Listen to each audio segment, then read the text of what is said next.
Bong Joon-ho is a Korean filmmaker who first achieved cult following with his directorial debut film, the black comedy Barking Dogs Never Bite.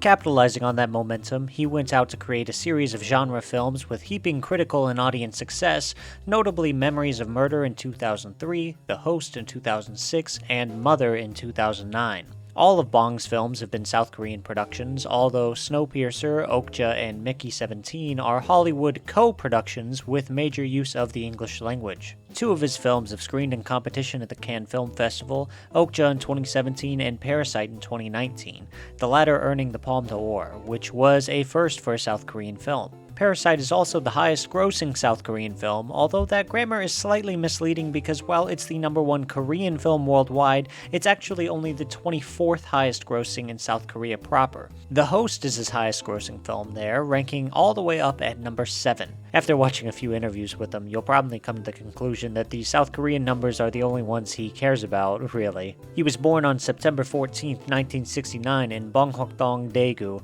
although the family moved to Seoul when he was just a young boy. His father was a graphic designer and head of the art department at the National Film Institute in Youngam University, while his grandfather was a poet who crossed the 38th parallel to enter North Korea and became a professor at Pyongyang Literature University. Bong later entered the prestigious Yonsei University for sociology, becoming a passionate member of the Korean democracy movement and participating in student demonstrations, in which he was frequently subjected to tear gas early in his college years. He served a 2-year term in the military in accordance with South Korea's compulsory military service before returning to college, where he co-founded a film club named Yellow Door with students from neighboring universities. After postgraduate work in the Korean Academy of Fine Arts, his short films Incoherence and Memories in My Frame were invited to screen at Hong Kong and Vancouver International Film Festivals, respectively. Eventually, though, he suffered severe hardships for more than 10 years while working on film production. In his early stages as a film director, Bong received a meager salary of $1,900 per year. It was hard for him to make a living, and he barely made enough to buy rice, so he had to borrow it from his university's alumni. In an interview promoting Snowpiercer, actor Ed Harris described Bong's shooting process as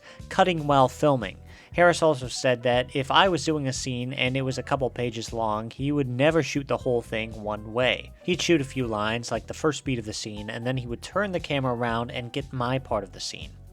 Then he would change the angle a little bit. He additionally noted that the editor was sitting right there on the stage, right below the set with a big tent, actually getting the footage as they were filming. Fellow actor Daniel Henschel echoed Harris's sentiment, calling Bong precise and very sure of what he wants. Henschel continued by saying he only shoots what he's going to use in the edit, doesn't do any coverage. I've never worked like that before. You're trimming the fat before you've shot it, which is very brave because when you get into the edit, if something's missing, you haven't got it. He's been planning it for years, that meticulously.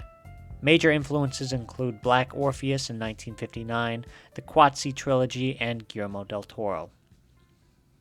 Amazing special features. After my extreme deep dive into the greatest films of the year, I'd grown tired of finding out new ways to glaze a story. Sure, these movies were fantastic, but I'm not one to stick to a project, and talking about the same thing for a month came with varying degrees of frustration. In a way, I was excited to get to this period of time, this March and April block where the gyms are few and far between. You can find something if you're looking, but on the whole, it's best to keep your expectations in check. I was ready to go after a film that could give me more than just this was good and this was good and this was good. Unfortunately, I look at the release calendar and here lies Mickey 17. Mickey 17 is about a disposable employee who is sent on a human expedition to colonize the ice world Niflheim. After one iteration dies, a new body is regenerated with most of his memories intact. I've been a Bong Joon-ho fan ever since I caught Snowpiercer a few years after it had been put out, and Okja I thought had been even better, at least from a camera work standpoint. It wasn't until Parasite came out, though, when I realized the true potential of his filmmaking and what his ceiling could be. There are many excellent films to be released every year, but I think veteran film fans can understand this when I say the longer you stick with new releases, the less likely it is for you to find a film that blows away everything you thought you knew about the medium. The ceiling only gets higher, your taste only gets more difficult and choosy. Up to the point of Parasite, it had been 3 years since I felt that feeling, as I was beginning to wonder if it could ever happen again. Of course it did, as everybody knows. I don't have to get into a whole soliloquy about Parasite. It's pretty good. You should check it out. I mean to bring this up though in an effort to display the personal impact Bong Joon-ho has had on my film journey and how excited I was to finally sit in and watch the next film he had in store. That's why it brings me incredible sorrow to sit here with a less than positive review. Before that though, let me get a little into what I liked about the film. Robert Pattinson is not just funny in the role here, but intriguing in the way he handles himself. Every role I see him in, it's like he's swinging for the fences in a way that makes you wonder what he's got in store next. He's endlessly charismatic with good comedic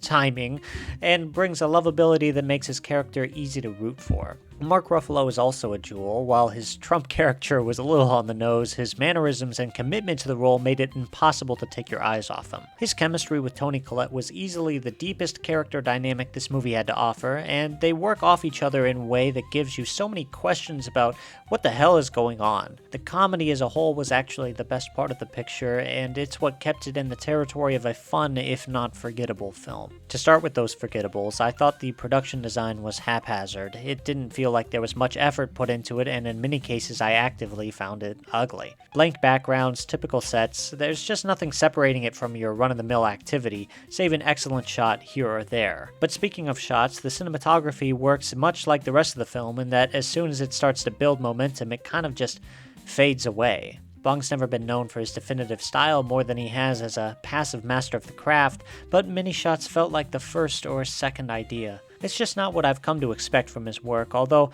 like I said, there's excellent stuff within this that reminds you of the kind of capability he has. Really, at the end of the day, though, the writing's the biggest culprit, and it's easily the shallowest script I've seen of his thus far. He attempts to poke at serious issues at times, and while I understand this is a comedy and it's not meant to be taken seriously, its message doesn't have as serious a bite. When the characters become so over the top, the story seems to lose meaning, and once you lose a grip on the plot, it can be difficult for any comedy to stick the landing. It's where I take issue with the majority of 2000s comedies. They focus so hard on the shock of the joke, they sacrifice the overall film in their wake. Not to mention I've seen Bong Joon-ho tackle every single one of these concepts before and tackle them better in his other filmography. Each of these roles feel shallow, and where the foundation is so shaky, the rest of the picture may soon fall down. I don't mean to be negative, but I'm such a lover of these actors, and many of them with a good script could have turned in better performances. I've known Steven Yeun's ability ever since I watched Burning.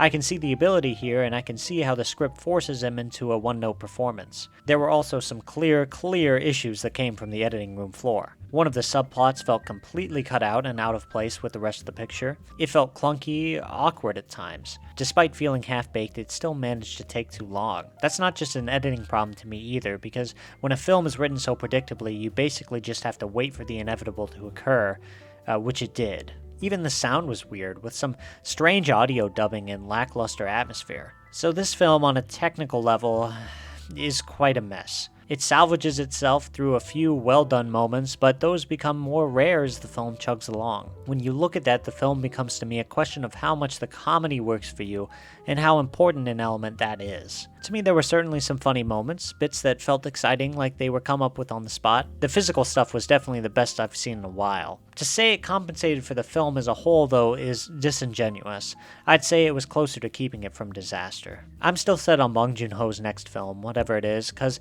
even though this wasn't my favorite, I'd argue this is the first movie of his that's less than really good. Every director's due at some point, and there's a multitude of reasons why this one would have been difficult to come to fruition. For this movie here, I'll give it a Franklin and a Squirt. I hope he does a Korean film next. I like his English work, but it feels to me in his natural language he's operating on another level.